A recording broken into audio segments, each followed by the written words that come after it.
레이너 선생, 앨런 실리터. 학생들이 비교적 조용해지자 레이너 선생은 교실 창밖으로 고개를 돌리고 포장도로 건너편에 있는 포목상 해리슨의 가게를 창문 너머로 들여다보았다.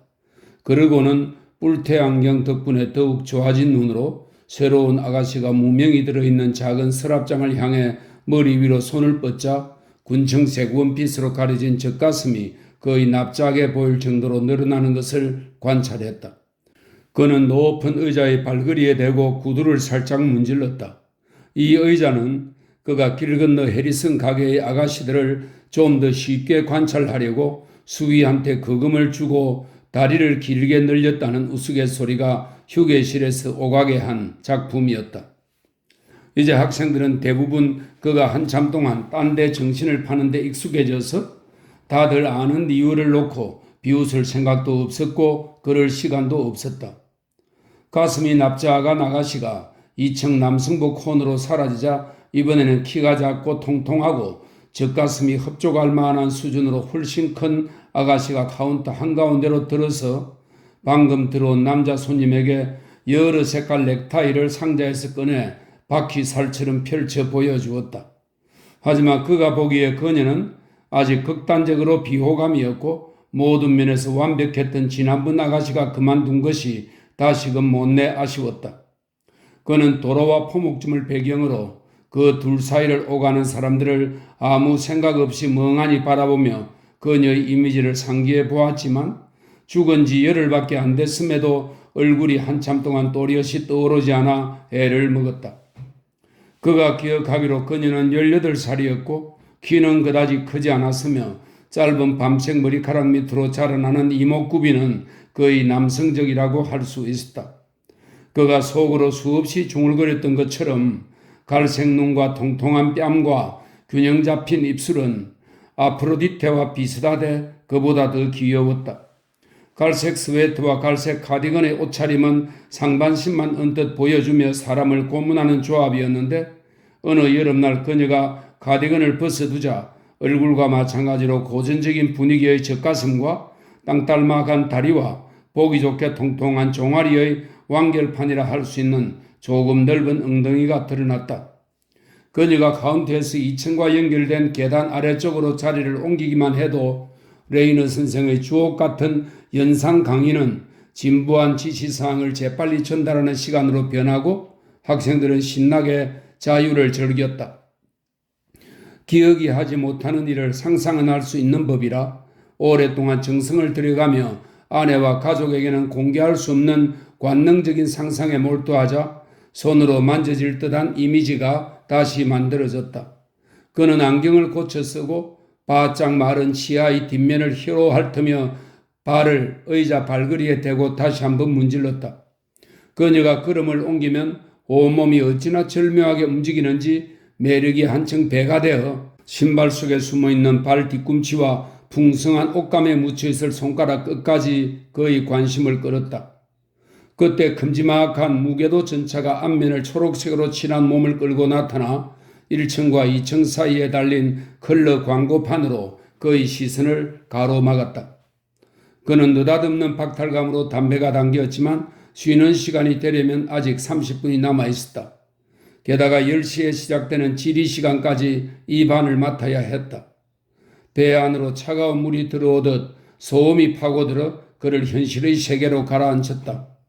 녀석들은 이 학교에서 가장 나이가 많고 가장 무식한 쓰레기였고 당장 열등반을 박차고 나가 인근 공장에서 일을 시작하지 못해 안달이 난 14살의 막대 먹은 놈들이었다. 창밖을 내다보던 그가 고개를 돌리자 최고 말썽꾼 볼리번트가 잠잠해졌지만 소음은 사라질 줄 몰랐다. 교문을 열고 담배와 축구, 술과 여자와 으슬렁으슬렁 쏘다닐 만한 길거리에 굶주린 피가 끓는 짐승이나 다름없는 녀석들을 풀어줄 때까지 앞으로 몇 개월 동안 최대한 얌전하게 붙잡아 두는 수밖에 없었다.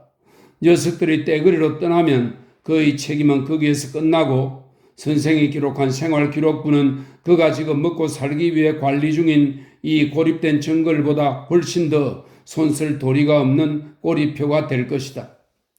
그는 이렇게 부적절하고 반항적인 학생들을 상대로 할 수 있는 조치가 있다면 무엇이든 망설이지 않을 것이다.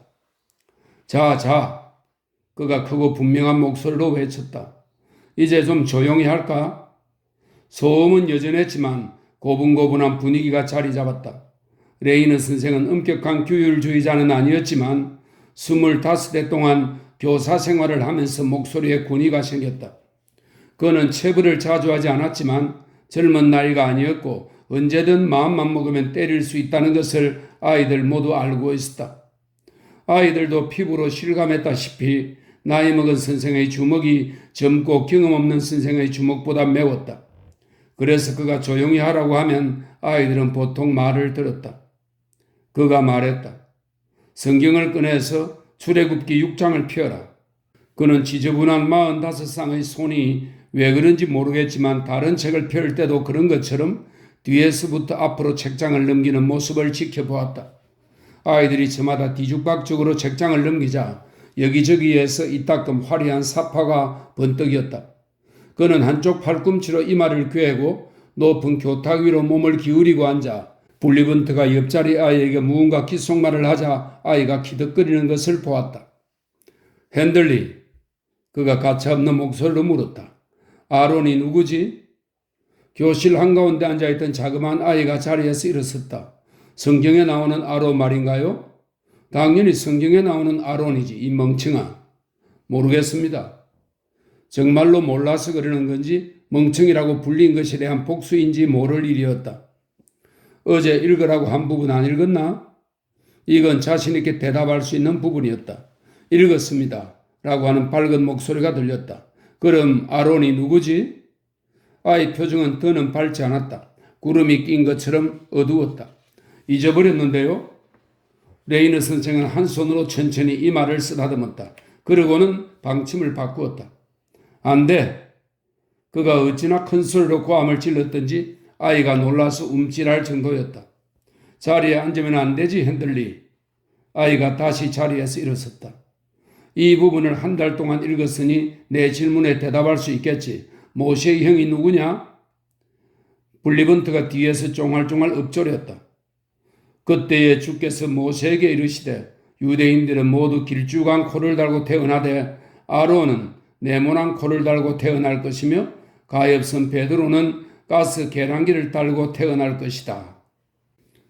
나지막한 중얼거림이 레이너 선생의 귀에까지 들렸고 블리번트 주변의 아이들이 웃음을 참지 못해 괴로워하는 모습이 보였다. 그는 다시 한번 물었다. 핸들리, 모세의 형이 누구냐? 보기 드물게 한 줄기 영감의 빛을 발견한 핸들리의 얼굴이 누가 봐도 알 수 있을 만큼 행복한 표정으로 바뀌었다. 블리번트가 읊조린 구절의 의미를 파악한 것이다. 아론이요. 레이너 선생은 이제 드디어 됐다고 생각했다. 그러면 아론이 누구냐? 블리번트가 빈정거리며 조용히 환호하는 소리를 듣고 시련이 끝난 줄 알았던 핸들리는 혀를 찔린 듯 멍한 표정으로 고개를 들었다. 모르겠는데요. 아이들에게 들리면 안 되는 좌절의 한숨 소리가 레이너 선생의 입에서 흘러나왔다. 자리에 앉아라. 이 말을 듣고 핸들리는 책상 뚜껑이 들컹거릴 정도로 냉큼 자리에 앉았다. 핸들리는 임무가 끝났고 이제 자기 차례가 된 로빈슨이 몇 발짝 멀리에서 일어섰다. 아론이 누군지 말해봐라. 레이너 선생이 명령조로 말했다. 로빈슨은 좀 더 똑똑해서 책상 밑에 참고용으로 성경을 또 한 권 펼쳐두고 있었다. 제사장이자 모세의 형입니다. 그가 얼른 대답했다. 앉아라 핸들리. 잘 기억해 두도록. 로빈슨 어느 팀이지? 그는 공손하게 씩 웃으며 다시 자리에서 일어섰다. 버키멈 팀입니다. 그는 별 스티커 하나 추가다. 그는 도표에 초록색 별을 붙인 다음 한 아이에게 성경을 읽게 했고 아이의 단조로운 목소리가 순조롭게 이어지며 다시금 높은 의자와 포목상 창문 사이의 간극을 메웠다. 그는 지금 있는 직원들의 이목구비와 얼굴들을 조합하고 해체하며 얼마 전에 죽은 아가씨의 관능적인 모습을 되살리려 애썼다. 자갈길 너머 해리슨의 가게로 시선을 돌려 15살의 취직에 20살에 그만두고 결혼하는 아가씨들을 바라보며 기억을 재구성하는 것은 이 학교에 머무는 동안 버팀목이 되어준 습관이었다. 그는 근교 아가씨들이 여자로 성숙하는 과정에 대해 모르는 것이 없는 전문가로 발전했고 수시로 변하는 노동시장과 결혼시장으로 인해 바람둥이가 되었다. 한 아가씨가 다른 아가씨로 교체되면 과거의 엄청난 애착은 쉽게 잊혔다.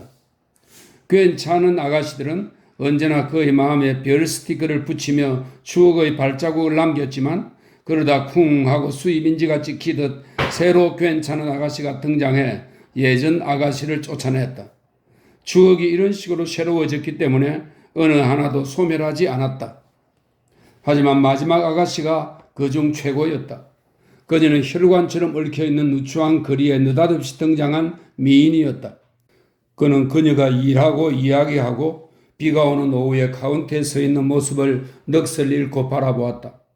앞줄에서 선지자처럼 성경을 읽는 아이 주변으로 웅성웅성하는 소음이 번졌고 보를레르의 어느 작품에서 생각난 구절이 레이너 선생의 기억의 커튼을 젖혔다. 수줍고도 방탕한 연약하면서도 억센. 이때 드러났던 그녀의 은밀한 고전미와 성숙한 모습은 피로 물든 이 구절이 딱딱한 표정으로 한 곳을 응시하는 승객들로 가득 찬 무궤도 전차 2층에 끌려가면서 사라졌다. 하얀 주전자를 들고 부동산 중개업에서 나온 차 심부름꾼이 신호등에 걸려 한 줄로 서 있는 자동차와 트럭 사이를 솜씨 좋게 빠져나와 휘파람을 불며 길 저편에 있는 카페 안으로 들어갔다. 선지자처럼 단조롭게 성경을 읽는 아이를 둘러싼 소음의 바다가 용납할 수 없는 수준으로 높아지다 급기야 파도가 들이닥치면서 아이의 낭낭한 목소리가 휩쓸려 사라지고 다른 목소리가 교실을 장악했다. 고개를 돌려보니 블리번트가 앞자리에 앉은 아이를 힘껏 발로 차고 있었다. 상대 아이는 대받아치려고 주먹을 들었다. 레이너 선생이 나이 들어 붉으스름해진 얼굴을 아이들 쪽으로 획 돌리며 버럭고함을 지르자 교실이 삽시간에 조용해졌다. 블리번트 앞으로 나와라. 그가 큰 소리로 외쳤다. 방탕하고도 억센 목숨을 걸고 지키려 했던 구절이 하얀 십자가와 함께 실려 나갔다. 블리번트가 구부정한 자세로 불안해하는 아이들을 지나 걸어왔다. 저 자식이 먼저 쳤어요. 칠판이 가까워졌을 때 그가 말했다. 이번에는 내가 너를 때려주마. 레이너 선생은 교탁 뚜껑을 열고 회초리를 꺼냈다. 그와 맞설 상대는 반항하는 눈빛으로 그를 노려보았고 고개를 돌려 친구들에게 눈을 찡그라며 앞으로 겪게 될 난감한 상황을 업신여겼다. 그는 폭이 좁고 긴 바지와 회색 셔츠를 입은 14살의 덩치 큰 아이였다. 나를 때릴 생각은 하지도 마요. 맞을 짓을 하지 않았으니까 손 내밀어라. 레이너 선생이 시뻘개진 얼굴로 하고 말했다. 수줍은 설마 그럴 리가. 선생이라면 이 정도는 해주어야지. 앞으로 몇 분 동안 잘난 척하는 그 태도를 싹 없애주마. 블리번트는 손을 내밀지 않은 채 꼼짝 않고 서 있었다. 레이너 선생은 같은 명령을 반복했다. 아이들은 가만히 지켜보았고 지나가는 차량의 소음도 침묵에 가까운 중얼거림을 덮지 못했다. 블리번트는 계속 손을 내밀지 않았고 레이너 선생이 참고 기다려줄 수 있을 만한 시간의 한계를 넘어섰다. 나를 때릴 생각은 하지도 말라고요. 반쯤 감은 파란 눈을 번뜩이며 블리번트가 같은 말을 반복했다. 억세다. 눈에는 눈, 그 아가씨의 몸, 엉덩이를 덮은 스웨터의 밑단이 침묵 속에 망가졌다. 복수를 하고 싶은 욕구는 자제했지만 그럼에도 분노가 사납게 들이닥쳐 그를 움직이게 했다. 버스가 한 대 지나갔을 때 그는 블리번트 옆으로 다가가 회초리로 아이의 어깨를 여러 번 힘껏 내리쳤다. 맛이 어떠냐 이 멍청하고 건방진 놈아. 블리번트는 옆으로 피했다. 회초리가 날아오기 전에 레이너 선생이 그럴 수도 있다는 생각을 미처 하기도 전에 블리번트가 주먹을 휘둘렀고 두 사람은 상대방을 밀어내 한 방 날릴 만한 공간을 확보하기 위해 힘겨루기를 시작했다. 레이너 선생이 다리를 벌리고 서서 블리번트를 교탁 쪽으로 밀려 했지만 블리번트가 힘에서 우세한 상대방의 움직임을 미리 예상하고 피했기 때문에 서로 교탁을 사이에 두고 몸싸움을 벌이게 되었다. 나를 때릴 생각은 하지도 마요. 블리번트가 이를 앙다문 채 숨을 헐떡이며 말했다. 자기가 무언 줄 알고 그는 레이너 선생의 기습으로 겨드랑이에 붙들려 있던 머리를 빼내고 얼토당토않게 주먹을 휘두르며 기린처럼 책상 위를 뛰어다녔다. 레이너 선생은 재빨리 퇴로를 막은 뒤 그의 팔을 단단히 잡았고 시뻘개진 얼굴로 노려보며 눈 깜짝할 사이 팔을 사정없이 뒤턴 다음 블리번트가 반격할 경우에 대비해 회초리를 들고 만반의 태세를 갖춘 채 놓아주었다. 하지만 휴전의 시해를 받아들인 블리번트는 우리 형 데리고 와서 혼내줄 거예요 라고 중얼거리며 자리에 앉았다. 경험은 레이너 선생 편이었다. 괜히 합당한 결말을 보겠답시고 질질 끌어서 상황을 더 골치 아프게 만들 이유가 없었다. 블리번트에게 똑바로 행동하라고 경고를 전하고 대등한 싸움에서 어느 쪽도 체면을 잃지 않았으니 된 거였다. 그는 다시 교탁 뒤 높은 의자에 앉았다. 이러나 저러나 무슨 상관일까? 블리번트와 다른 아이들은 2달 뒤면 졸업할 테고 그는 그 얼마 안 되는 시간 동안 아이들을 단속하면 되는 거였다. 방학이 끝나면 진급체계에 따라 블리번트 같은 아이들이 또다시 대거 그의 수업을 받게 될 것이다. 이제 10시 5분 전이었다. 그는 남은 시간을 평화롭게 보낼 수 있게 자기 성경을 꺼내 분명하고 흔들림 없는 목소리로 읽기 시작했다. 그때에 주께서 모세에게 이르시되 여기서 킥킥거렸다. 이제 내가 파라오에게 하는 일을 너가 보리라. 강한 손으로 인해 그가 그들을 가게 하고 강한 손으로 인해 그가 그들을 자기 땅에서 쫓아내리라. 10시 반에 수학 수업이 시작되자 그는 아이들에게 교과서를 펴고 54쪽에 있는 연습 문제를 풀게 했다. 아이들의 교과서는 잉크 낙서로 뒤덮여 있었고 사파 위에는 쌍소리들이 적혀 있었으며 정답 칸의 가장자리에는 고참 선원의 팔뚝에 새겨진 문신처럼 온갖 그림이 그려져 있었다. 한 달이 있으면 뭐라고 적었는지 알 수 없게 되겠지만 앞으로 12달 동안 써야 할 교과서였다. 고작해야 교과서를 가지고 반항하는 어린아이들 수업이었다.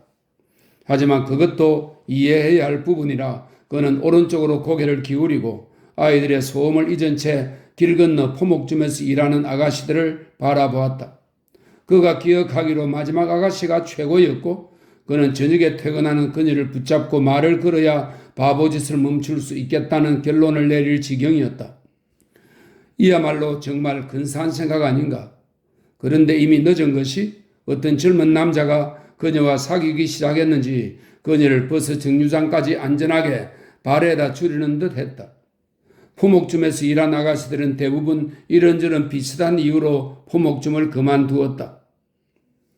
수줍고도 방탕한 연약하면서도 억센 그는 이 구절을 잊을 수가 없었다. 몇 명은 결혼했고 또 몇 명은 아이를 갖고 자취를 감추었다. 점장과 싸워 해고된 경우도 있었다. 하지만 마지막 아가씨는 만나러 온 젊은 남자에게 살해돼 어느 날 저녁 그가 길모퉁이 신호등 옆에서 펼쳐본 신문 1면을 장식했다. 2층 무게도 전차 세대가 일렬로 지나갔지만 그의 눈에는 카운터 옆에 서 있는 그 아가씨의 이미지가 계속 어른거렸다. 조용히 그는 앞에 앉아있는 40명의 아이들에게 어르렁거렸다. 앞으로 누구라도 입을 열면 회초리 맞을 줄 알아라. 그러자 교실 안은 고요해졌다.